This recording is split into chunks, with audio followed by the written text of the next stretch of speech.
Welcome to Everything Co-op, bringing you information on how cooperatives can help improve your quality of life.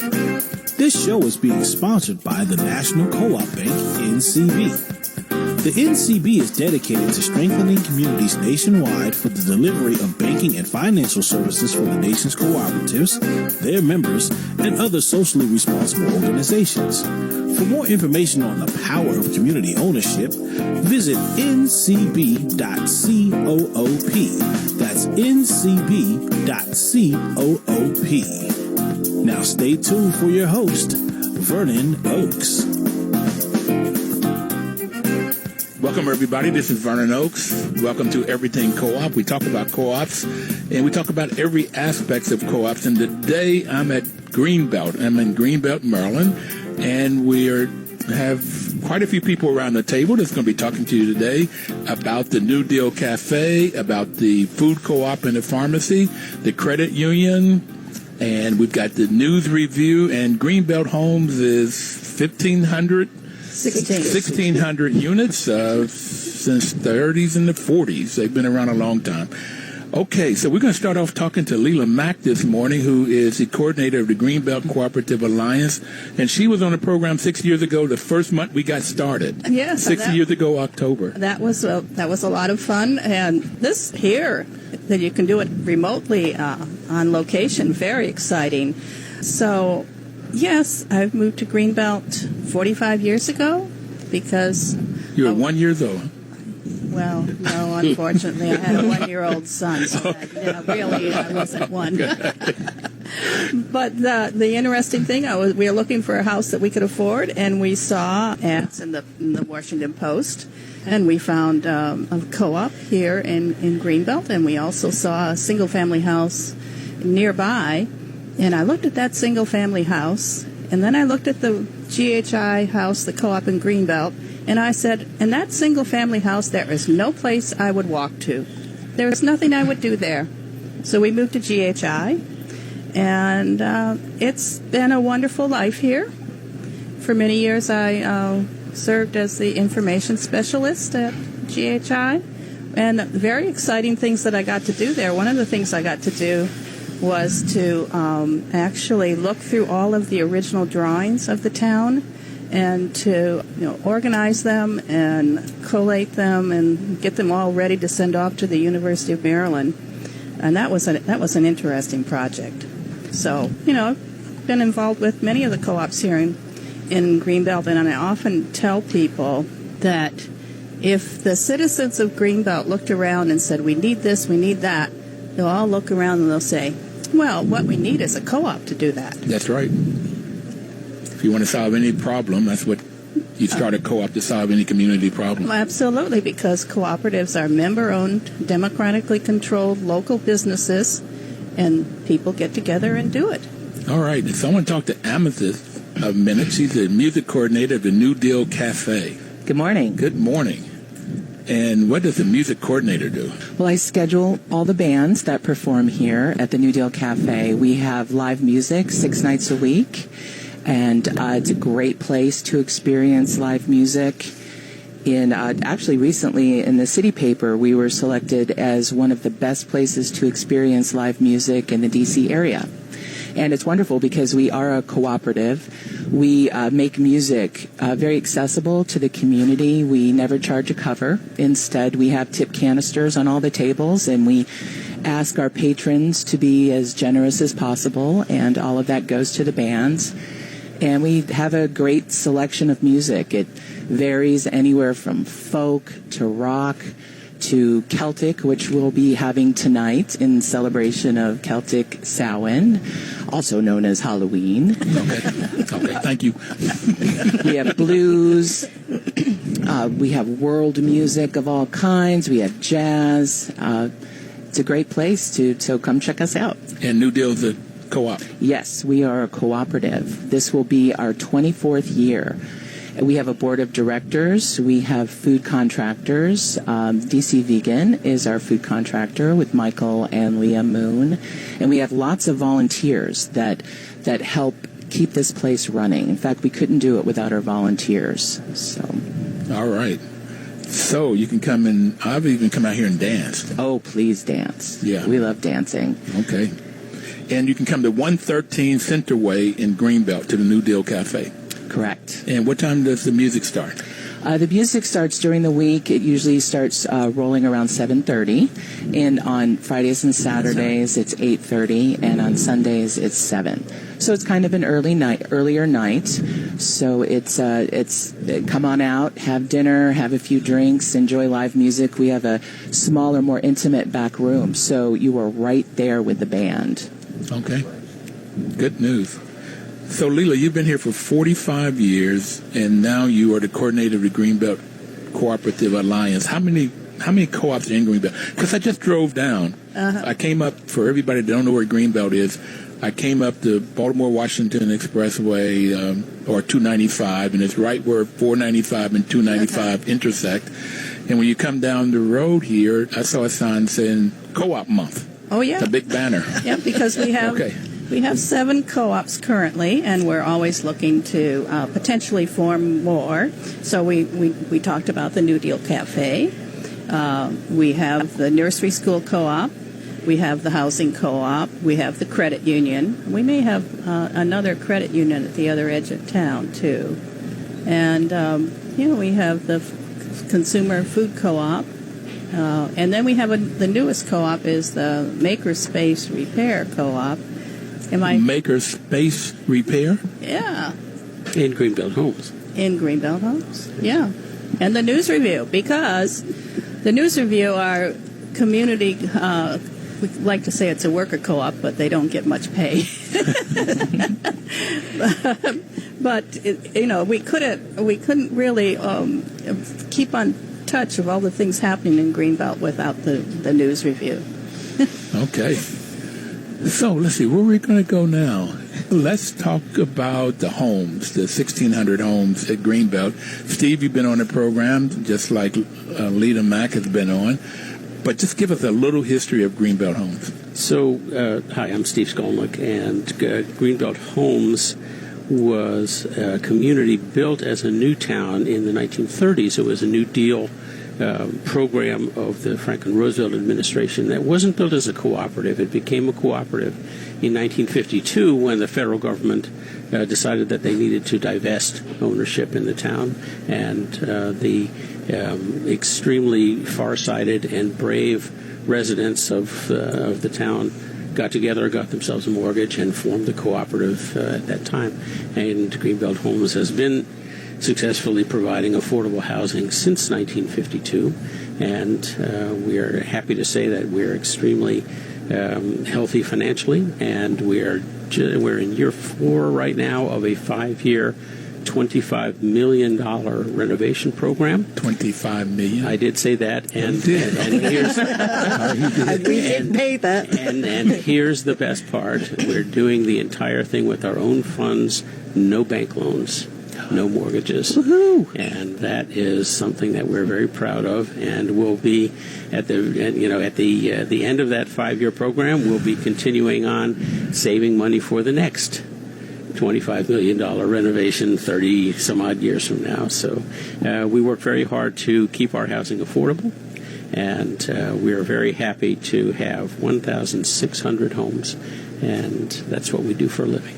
Fantastic. And you're the president of? President of the board of directors. President of the board. And how many board members do you have? It's a 9-member board, and then we have... So these are members that live there. Yes. They elect the board, and the board sets the policies and processes. Yes, that's exactly right. We do self-governance here. And self-governance and self-management. Well, yes. We hire a general manager, so we do have a professional staff, and we have electricians and plumbers and carpenters to take care of the homes in-house. So we do contracting, of course, for things like tree maintenance and such, road maintenance, but we do take care of the buildings ourselves with our own staff. We have a wonderful general manager who also was on your program by the name of Eldon Ralph. Yep. Yes. So 1930, 40, and 50, this was out in the boondocks. You were out in the sticks. Yes, that's it's exactly close right. Now. When it was 495 was not here. Yeah, that's right. When it was originally built, of course, it really was in the sticks, and there was a kind of a shuttle arrangement that people took to the trolley car in Berwyn Heights, which is about 1.5 miles from here, and that's how folks got downtown to go to work every day. And most people didn't have a car at that point in time. It was a depression after all. Okay. An interesting story about being out in the boondocks. And Okay, nothing Leela, around. because there's so many people, when you talk, for the people out there and me, say your name. Okay, this is Lita. I always think this is a very interesting story. When the town was being built, the federal government knew that it was in the middle of nowhere and they would need to have stores and other kinds of services for the residents who moved here. So they talked to regular business people, would you set up a store? Well, you know what happens when a capitalist is asked to set up a store. He goes, how much profit am I going to get? In the end, they thought, no, we're not going to get anything, so we don't want to do that. So then the federal government looked at cooperatives and talked to Edward Filey, who you may know as the person who had the bargain basements. Always made a lot of money on those, but he didn't want to spend his money on things like yachts or so forth. He liked to spend his money and put it into a foundation to set up credit unions and co-ops. And he said, I'll give you the money to set up co-op stores here in Greenbelt, with the understanding that within 2 years the residents would buy shares and own it themselves. And that's what happened. Oh, fantastic. Yeah. So that's how we got Greenbelt Supermarket and Pharmacy. Mm-hmm. Originally, the original one. Mm-hmm. Yes. Okay, so Jill. I'm Jill, yes. Jill Stevenson. Yes. Okay. Yeah. So right before we take break, tell us a little bit about Greenbelt Supermarket and Pharmacy. Well, this particular food co-op has been here for 35 years. But as Lita said, there's been a food co-op here, since the beginning. Since the beginning. And we're also a pharmacy. We are community owned. And we have 7,000, well, actually we have 8,000 members, and we have everything from beer and wine to natural foods, organic food. We have a bakery, we have meat, produce, we have a fabulous salad bar. Everything that you could possibly get at any other grocery store, we have it here at the co-op. Fantastic. Okay, and we also have Dory Bates from the food co-op. Right. I'm a member who's very involved with the co-op, and that's one of the great things about all of our co-ops is how active our members are and how supportive they are. All of us, I think, can speak to the engagement of our community, which is a cooperative community. Food co-op is great. Excuse me a minute, Dory. I'm sorry. I saw somebody walking around with looked like carrot cake, and I thought he was going to bring it to me, but he sat down and put it in front of him. The food out here looks great at the New Deal Cafe, everybody. So you may want to come out. This carrot cake, okay, I could mess up my diet with that one. It's a vegetable. It's a vegetable. Dory, we're going to take our first break, and then we'll come back and talk to you. If you really want the carrot cake, you want to come out to 113 Center Way in Greenbelt, Maryland, to the New Deal Cafe, and right across the way is the grocery store and the pharmacy, and then there is also a theater. But we'll be right back, everybody. Don't touch that dial.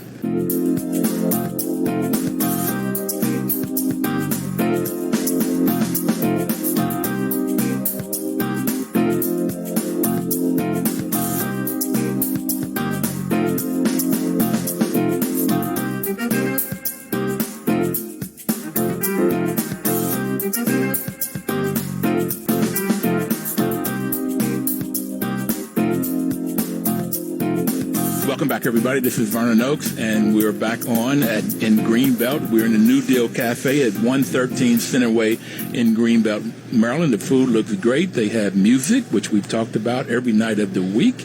It's early, and we were talking to Dory and Jill about the food co-op. And so, Dory, I was going to ask you, you said that you volunteer. Yes. How much does it cost to become a member of the food co-op? First off, let me say anybody can shop at the food co-op. So we're open to anybody who comes down to Roosevelt Center, which is the hub of our old community. To join the food co-op is $10. $10? $10. That's such a deal. $10. Lifetime. 10 smackaroonies. If you wish to be a voting member, that's $100. Okay. And one of the advantages of membership, in addition to participating in the workings of the store and the cooperative, when we have a profit, we share it with the members. And that is voted on by the board of directors and is something that is unique about co-ops. Absolutely. So I've been with this co-op. My husband has been with this co-op since its beginning in leadership and in participation. It's a wonderful thing. So, Jill, what's your role? Are you a volunteer? Are you on the board? Or? Well, I'm a member, and I volunteered on the board for a number of years, and now I actually work there as the membership, marketing, and community outreach, such as this. Okay. Yes. All right. And so, how long have you been a member too? 20 years, and I live in GHI for 20 years. My financial institution is the local credit union, and I read the news review, and I get my entertainment here at the New Deal Cafe. You never need to leave Greenbelt. I don't. I really seriously don't. Lita knows my car. I've had my car since 2001 and has 52,000 miles on it, So it's like everything I need is right here. Mine is 2017 with almost that many miles. Okay. So, anything else that you want to tell us about the co-op is such a center for our community, and not only is it a place to get refreshment for the body, it's a place to get refreshment for other spirits. We have a wonderful wine and beer selection and what's called the co-op happy hour, which is our tastings on Friday afternoons. But it's also a place, and always has been a place, for the community to gather. If you want to know what's going on in Greenbelt, you come shop at the co-op, and you'll run into friends and neighbors that you know and that you don't know. And it's just a marvelous hub for our community, and we hope will continue to be so forever. You can't go in the co-op without someone approaching you. And I serve on the city council, and sometimes it's like, oh, please. Leave me alone. Okay. I don't want to hear this again. But most of the time it's good. And the good thing is that we're so conveniently located. I mean, we're in Roosevelt Center, and it is right off of Crescent Road, which is the road that connects Kenilworth Avenue to Greenbelt Road. So it's, it's easy to get to us. You just need to know where to look. And we're on Crescent Road between Kenilworth Avenue and Greenbelt. Okay, so you do your banking at the credit union.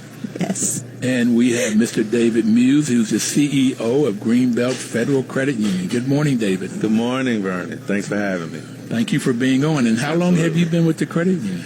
A little over 2 weeks now. That long. That long. 45 years over here in the corner. All right. 2 weeks? 2 weeks in, October 15th. All right. Start date.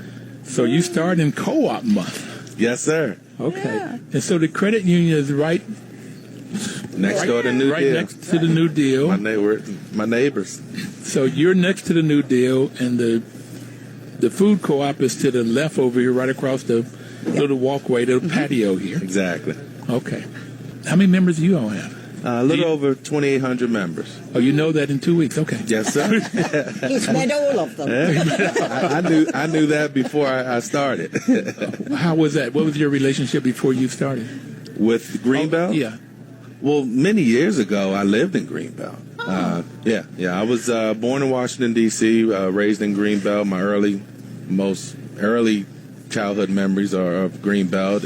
I lived in what was called Spring Hill Lake at the time, and now Franklin Park apartments. My family moved to more southern Prince George's County about when I was seven or eight, and so now I'm back. All right. Back home. Okay. Back home. So you have 2,800 members. And assets? A little over 32 million assets. Okay.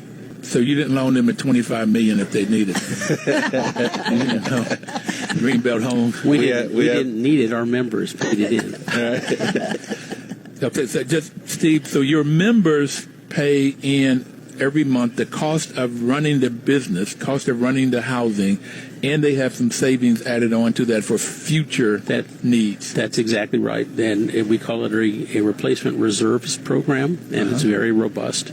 And it's a big deal. We have a huge database of the homes and the components and the trucks and the parking lots and whatnot that need servicing and replacement over time, and we have actually hired a contractor to figure out what those costs might be, and then the board of directors decides how much every year, based on that recommendation, we need to save, and we put that into the monthly member charges, and it's worked out really well. I don't know about the rest of you, but my parents did not save money to replace the roof. Exactly. There you go. Maybe you all did, but that was not a part of it. And I think that's one of the great things about co-ops. There you go. You learn how to put money aside for when. I even remember when somebody broke a window out in my mom's home, and it was a big deal because she didn't have the money to put the window in. That's right. And you've got to have that money saved up. Now, the seventh principle is cooperation among co-ops. So do you do any banking of Greenbelt homes with the credit union? Well, as a matter of fact, the credit union is one of our lenders for people who want to become a member and live in a Greenbelt home. Then they can get a share loan, which is like a mortgage, from the credit union in order to do so. So yes, we do. And by the way, I have been a member of the Greenbelt Federal Credit Union, I think since before you were born. I hear that a lot. Okay, Fred. Okay. Which I'm fine with. I love hearing that. I love hearing that. So, being back home, David, and you, Steve had just said that he's been a member of the credit union longer than you've been alive. Right. How does it feel in sort of a community base? How does that feel here? It's very embracing. I've been welcomed with open arms from day one. It's refreshing, and you definitely know you're part of a co-op community the moment you come into old Greenbelt, as we call it. But as Steve mentioned, a large part of our mortgage technically portfolio are GH homes.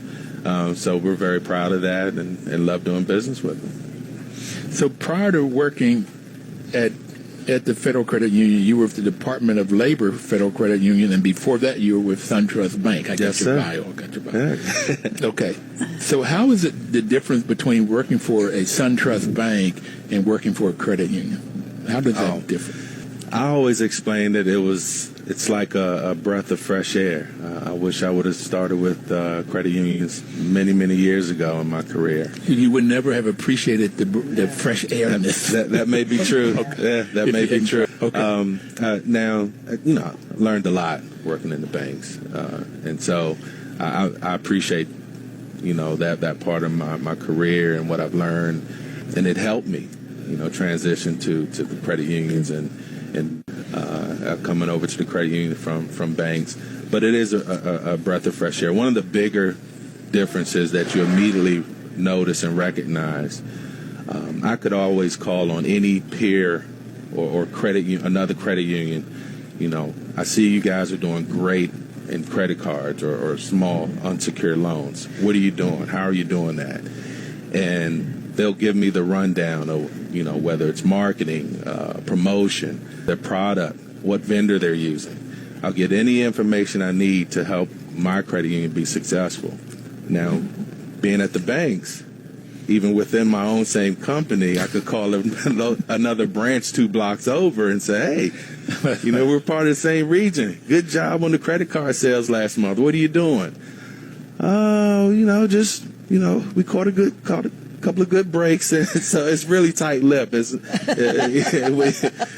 you're with the bank. But it's all about sharing information and helping each other when you're dealing with credit unions and co-ops, and so that's the refreshing part of it. Well, there's a lot of refreshing things I found at co-ops, and I'm like you. I did not learn about co-ops until 25 years ago when I started managing housing co-ops. So that's where I learned about them, and I fell in love with leaders already talked about is open, volunteer, and open membership. So that's the first principle: open to everybody, democratic control. Steve said you get elected to the board. That's one member, one vote. Doesn't make any difference how much money you have. One member, one vote. Member economic participation. I think Donna talked about that with Dory. Dory talked about that it costs $100 to get in, and then if there's a surplus or a profit, you get to share that.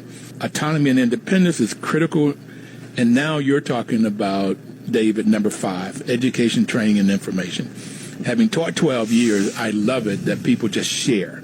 Absolutely. Whatever it is. It's not this competitive, it's mine, you can't have it, okay? And therefore, you get a lot of innovation in co-ops. It's phenomenal, and we've already talked about number 6 is cooperation among co-ops, whether it's a credit union and homes, of working together because it's all for the membership, not for profit. Exactly. You got to make money in order to stay alive and fix those roofs and stuff, but that's not the main reason we're existing. And then there's concern for community, and all of you guys are concerned about Greenbelt and Washington, the DMV, the whole area. Yeah. Yes, that's right. All right. We are going to take our second break here in a minute. I just want to tell everybody, if you want some good food, come out to 113 Center Way, Greenbelt, and you can catch them on the web at www.newdealcafe.com. We'll be right back. Please don't touch that dial.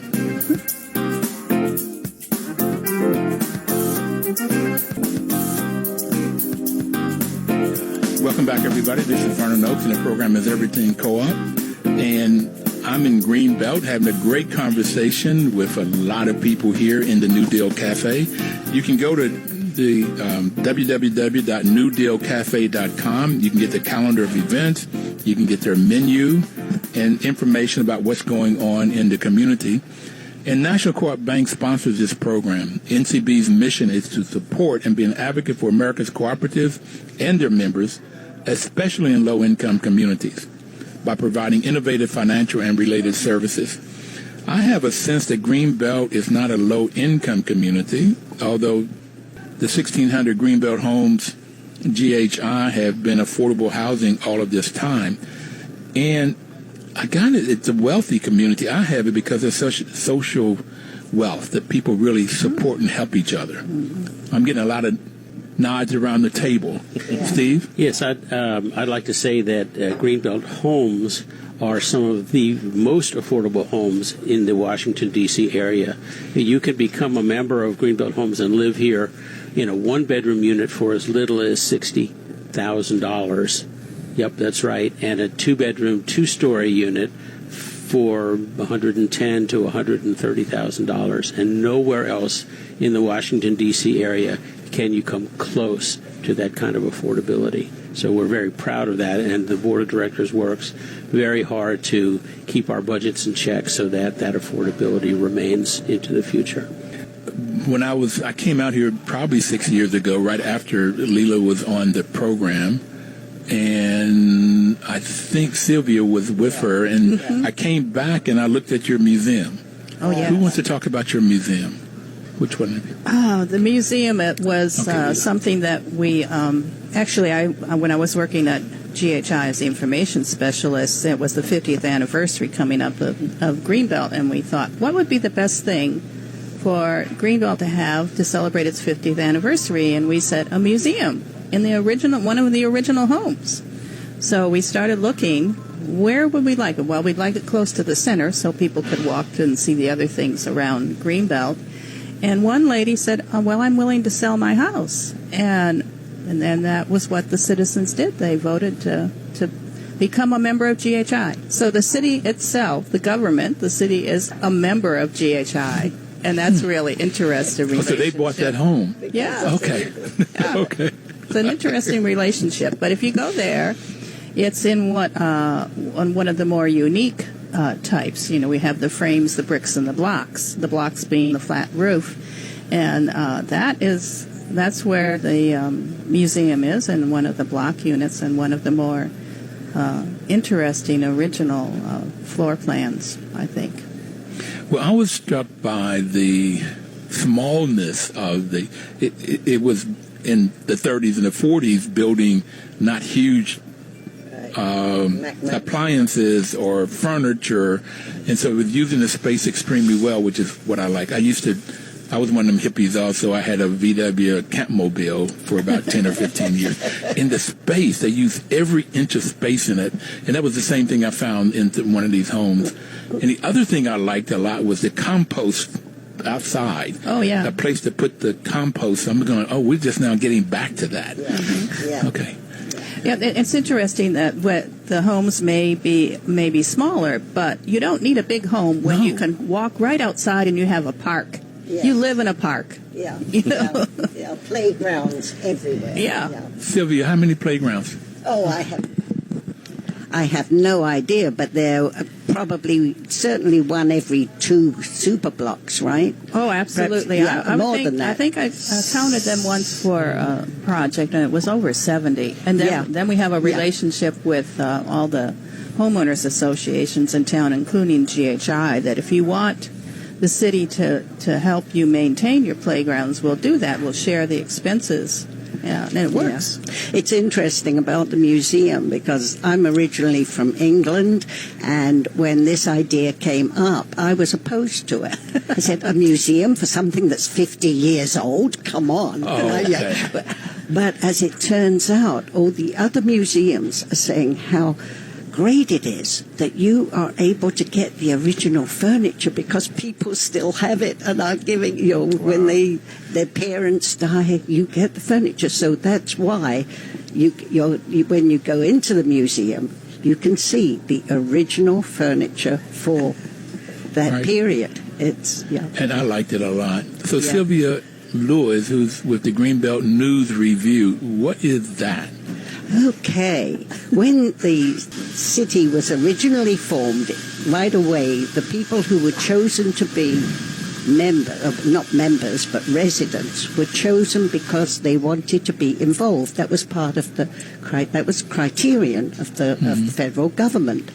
And there was a group of journalists or journal students that got together and formed a journalist club and put out a paper. And this was right at the very beginning, 1937. What was it called?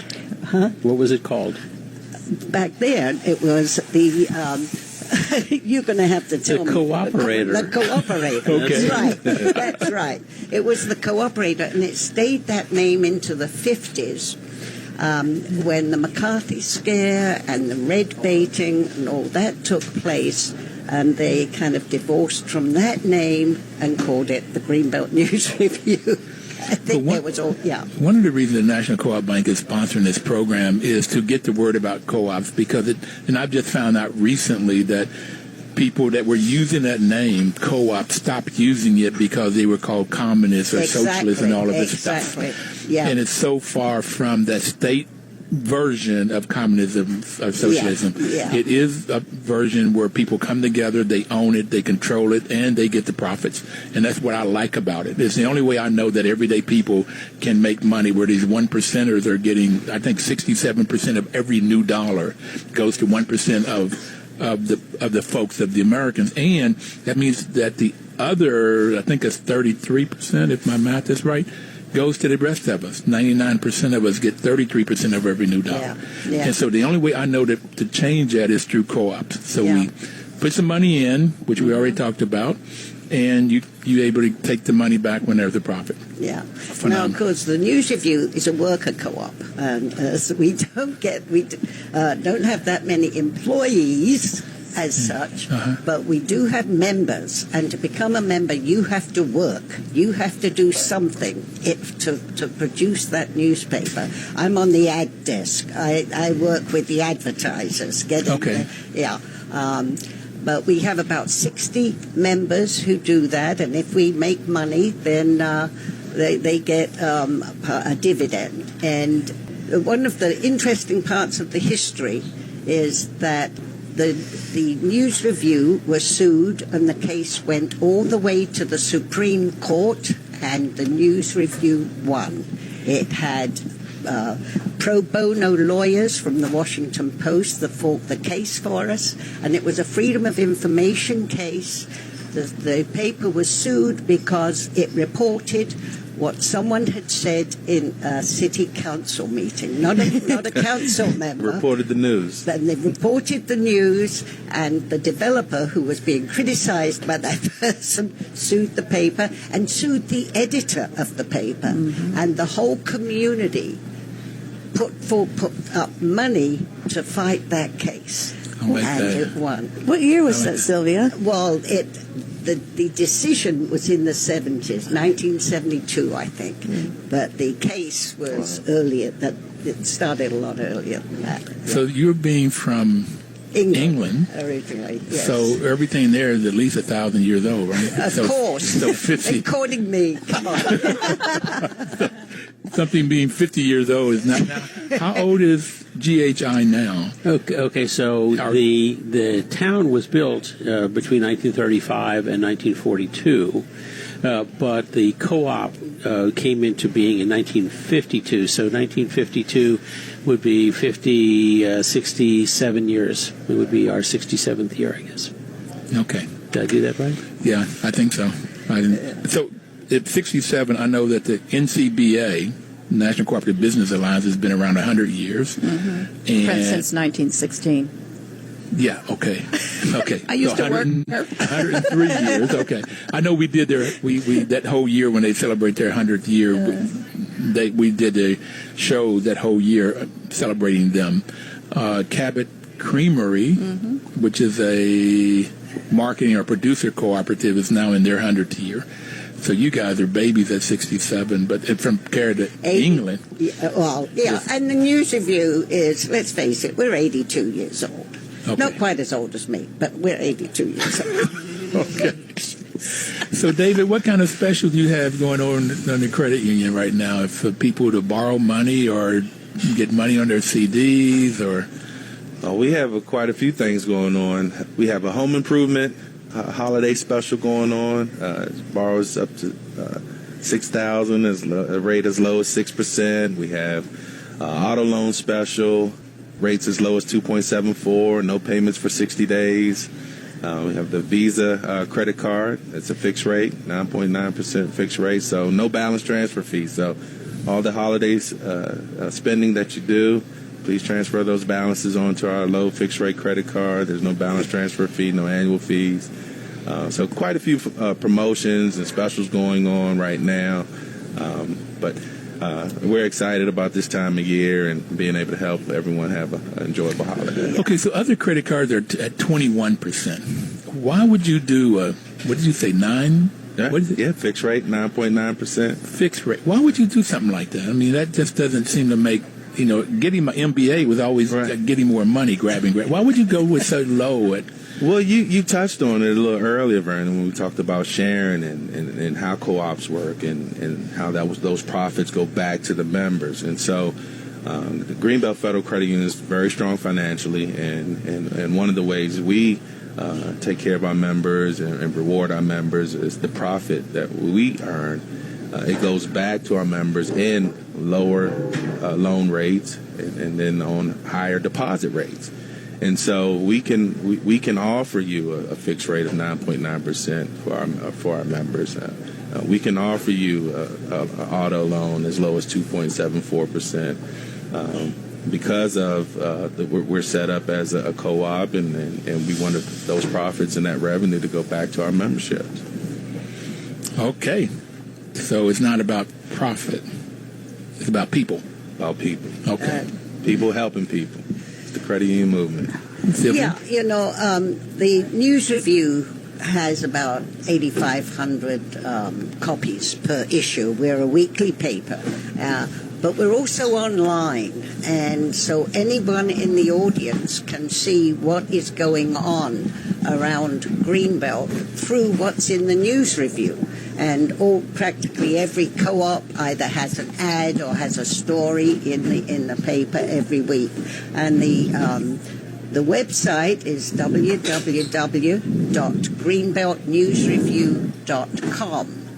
You can go not only to the current issue, but you can go to the archives. And we're recently digitalizing all our archives so that from the earliest issue up to the most current, you'll be able to read the stories. And they're fascinating as you read through what happened in the 30s and the 40s and the 50s and the 60s. You go all the way back there. Yes. Well, right now we're doing that now. We had several grants, and the University of Maryland has been tremendously helpful in putting that all together. So it'll be the living history of Greenbelt, really, because the paper started in 37.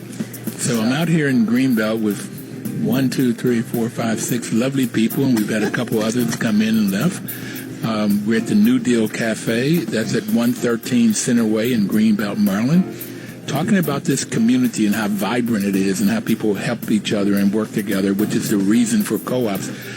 But Greenbelt probably has more co-ops per capita than, you know? I think we're probably have, Davis, California likes to think that they have more co-ops than we do, but we like to think we do.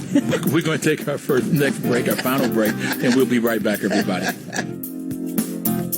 1450 WOL.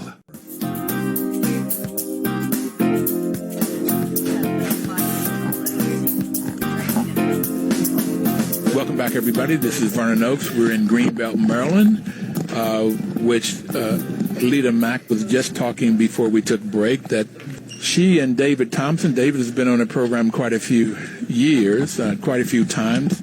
He's out in Davis. They kind of debate back and forth of who has the most co-ops per capita. But I wanted to say something to you all. I had a lady on from Finland. Mm-hmm. Finland won last year. United Nations will decide who are the happiest people in the world. And Finland won it that year. So I had a lady on the program who said that they had the most co-ops per capita in the world. Okay?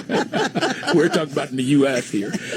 And she said that the reason they won the happiest, that they have the happiest people, is because they have more co-ops. And people feel in a community what you all have already been talking about, which causes folks to be happy because of this community. So, with that happiness, let's talk about dancing and music here for a minute. Amethyst, what's coming up in the New Deal? Well, tonight we have the Green Top Ramblers, and we will be they will be performing Irish music for Celtic Halloween, which is today, and tomorrow night we have Fractal Cat, which is a psychedelic rock band, and we're going to be having a fantastic costume party. So throw something on and come on out. Saturday night we have Big Boy Little Band, which is blues. And Sunday, we have 4 Shillings Short. They're multi-instrumentalists that perform music from all over the world, from India, from Ireland again. They perform Renaissance music. They're a fantastic duo. We're really lucky to have them. Fantastic. Okay. So, and it's free. It's free. Come on up and you can do a tip. Yes, please tip the band. We have a great beer and wine selection. It's a great atmosphere at the cafe, really friendly crowd. I like to say it's like a funkified Cheers. Funkified Cheers. Okay.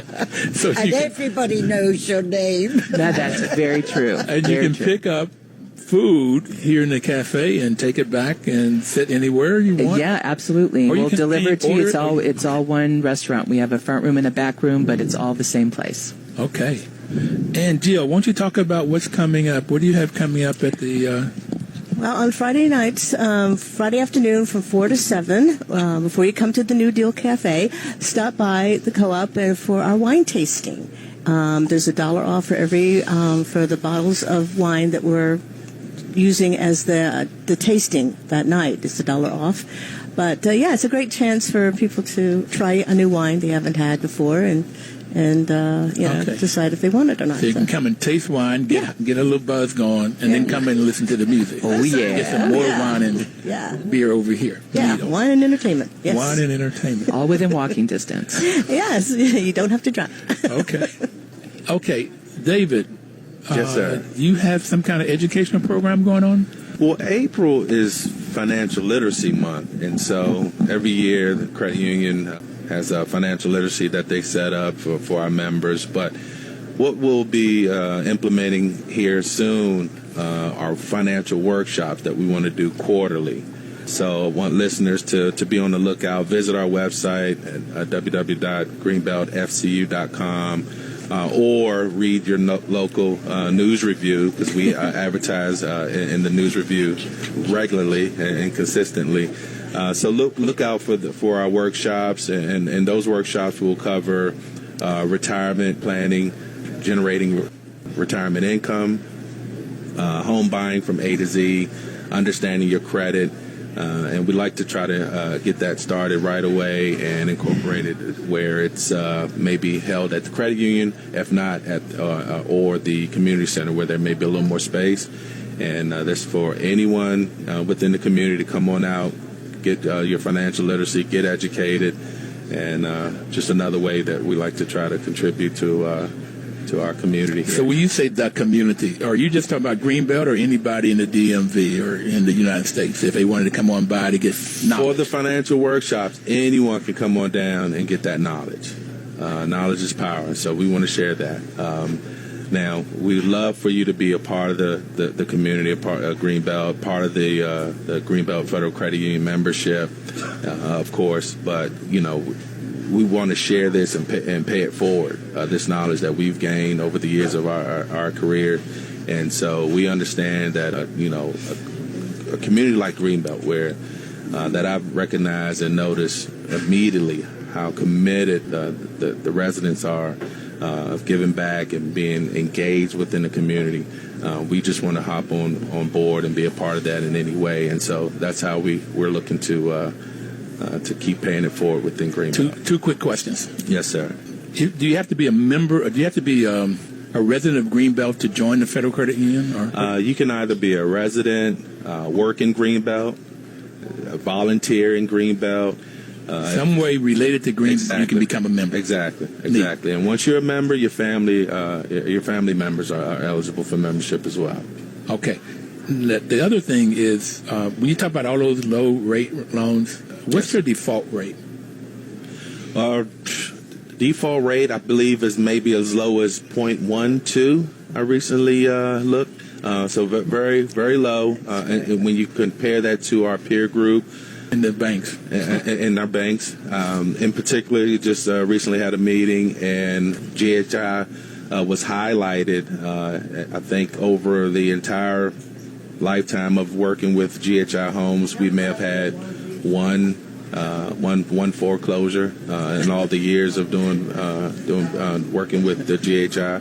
So, very, very low as far as delinquencies and default. So, in talking to other credit union CEOs, I've gotten the information that is because it is a co-op and that members support each other, and you do things to help somebody when they get in trouble. Why do you think it's so low that people really pay back what they say they're going to do? Well, they understand that, the credit union is going to be here for them. Yes, we have the low loan rates, but because we're part of that community, we know the members. And so this is how they all started.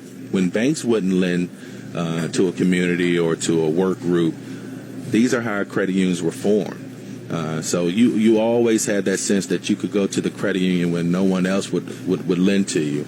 And so when you can rely on someone like that or a credit union like that, you make a priority to pay back. To do what you say you're going to do. Absolutely. And I got that banks are interested in three things I've learned. They're interested in getting their money back. First thing. The second thing they're interested in is getting their money back. The third thing they're interested in getting their money back. Okay. And all in that, they're interested. Capitalists are in three things: profit, profit, profit. Okay. But credit unions, I've come to learn, is interested in people first. One of your not competitor, one of your friendly competitors says, our members are our mission. I don't think that's Navy Federal. I hear that all the time on the radio. Yeah. And then the people first, the planet second, social responsibility is one of the critical pieces. I like the ethical values of co-ops. Honesty, openness, social responsibility, and caring for one another. And that sort of said people, planet, and then profit. You have to make profit, but that's not the main thing. Right. So you go for longer-term decision-making and not just profit. And that's what the members do also. Longer-term decisions. Let's pay this back so that the credit union will be here for me when I need it the next time. Absolutely. So we only have a couple minutes left. I want to start with Lita. Lita, Do you like living in Greenbelt, and do you like being around co-ops? Oh, I love it. I love it. At one point, my daughter and her new husband were looking to buy a house, and they found a really inexpensive house out in Virginia, and it was really funny. The realtor said to them, "Well, this is a co-op. Do you know what that is?" And they just laughed because she grew up in a co-op. Okay. And that's why it was inexpensive, I'm sure. Amethyst, what about you? I love living in a cooperative. I love living in Greenbelt. Everything is walkable. This whole community was designed in the 30s by the Roosevelt to be walkable and highly livable. I feel like our quality of life on a day-to-day basis is so much higher than living in a suburb somewhere. Okay. Jill? One thing that's special is that for every $1,000 a shopper spends at their local food co-op, 1,604 stays in the community, and that's 15% more than a conventional grocery store, and that's the statistics from NCBA. Okay. I just wanted to stress that. So yeah, we love living here. Dave? Yep, glad to be back, as I mentioned before, and yes, I'm excited about being part of Greenbelt. It's the most engaged and committed community that I've ever been a part of, and I've lived in Prince George County my entire life. Okay. Okay, I've lived here for 50 years. My husband and I moved here when our children were little, and we moved to give our children independence because they could walk everywhere. They could walk to school. They could walk to the community center. They could walk everywhere. I am now in my 80s, and I can walk everywhere, and I love it. Okay. Yeah, we wouldn't move anywhere else. All right. And Steve, what about you? Well, my wife and I moved here when we had a 1-year-old, and we really had no idea what we were letting ourselves in for, but it has turned out to be the best place to raise a family that you possibly could imagine, and particularly in the Washington area where there is so much energy and hubbub. So it turned out to be a great decision. Great decision. Thank you guys very much. Everybody out there, this is Greenbelt in the cooperative world. We'll see you next Thursday, and please live cooperatively. Thank you.